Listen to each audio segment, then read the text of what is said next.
অনেক তো ঘোরাঘুরির ভিডিও দিলাম, তো আমি ভাবলাম যে এবার একটু রান্নাবান্নার ভিডিও দিই, যাতে আপনারা ভাবতে না পারেন যে আমি অকর্মা। তো আমি রান্নাবান্না করতে পারি। তো আজকে আমি আপনাদের জন্য রান্না করব হচ্ছে চিংড়ি মাছের দো পেঁয়াজা। দেন আমি চুলাতে একটা কড়াই বসিয়ে দিয়ে ওইটার মধ্যে তেলটা গরম হয়েছে নাকি চেক করে নিচ্ছিলাম।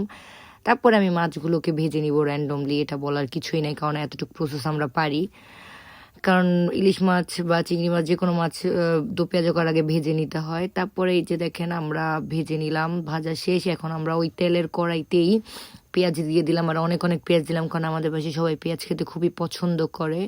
তারপরে পেঁয়াজগুলো হালকা একটু নরম হওয়ার পরে আমি লবণ দিয়ে দিলাম। লবণটা অবশ্যই আপনাদের স্বাদ অনুযায়ী দিবেন, আর সব কিছু আপনাদের স্বাদ অনুযায়ী, কারণ এক একজন এক এক রকম খায়।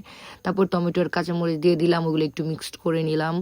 তারপরে আমি এই জায়গায় দিয়ে দিলাম আদা রসুনের পেস্ট। আমার আম্মু ওই যে বাঙালি মম, আদা রসুন একসাথে পেস্ট করে রাখে। তারপর দিয়ে দিলাম একটু হলুদ গুঁড়ো।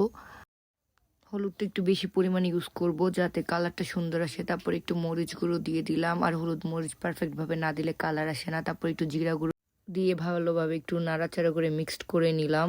তারপর আমি চিংড়ি মাছগুলো দিয়ে দিব। এই পর্যায়ে পানি দিব না, কারণ মশলার সাথে আগে চিংড়ি মাছটা খুব ভালোভাবে কষিয়ে নিব। কষানোর মধ্যেই রান্নার আসল টেস্ট, এই কথাটা আমার আম্মু বলে। তারপরে আমরা এখন একটু পানি দিয়ে দিলাম যাতে ভালোভাবে চিংড়ি মাছটাও সিদ্ধ হয়ে যায়, এবং যেহেতু আমরা একটু দো পেঁয়াজা করবো, একটু মাখা মাখা ঝোল থাকবে, তো সেই জন্য ওই পরিমাণ মতো পানি দিয়ে দিলাম। তারপর যখন ঝোলটা শুকিয়ে আসবে এখন দিয়ে দিব ধনে পাতা।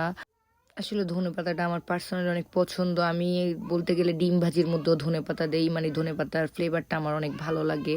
এই যে আমার রান্নার ফাইনাল লুক, দেখেছেন কত সুন্দর কালার এসেছে। অবশ্যই মাশাআল্লাহ বলবেন যাতে আমার রান্নায় নজর না লাগে। আজকের ভিডিও এতটুকু পর্যন্তই। সবাই ভালো থাকবেন, আল্লাহ হাফেজ।